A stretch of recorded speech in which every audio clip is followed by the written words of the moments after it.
పద్దెంది పడి మెట్ల పైకెక్కి గుడికేగు భక్తులకు ఎదురొచ్చే బంగారు స్వామి ఇరుముడులు స్పృశించి శుభమును దీవించి జన బృందముల చేరే జగమేలు స్వామి తన భక్తులనరించు తప్పులకు తడబడి ఒక పక్క ఒరిగెన ఓంకారమూర్తి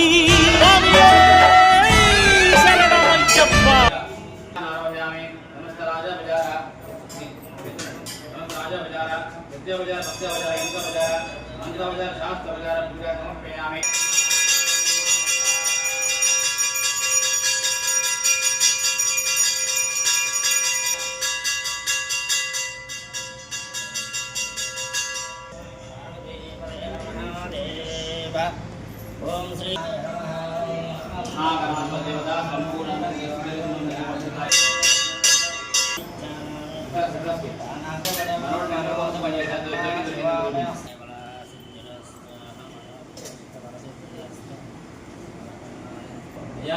ఇది అయిపోయిందా మీకు చెప్పండి చెప్పండి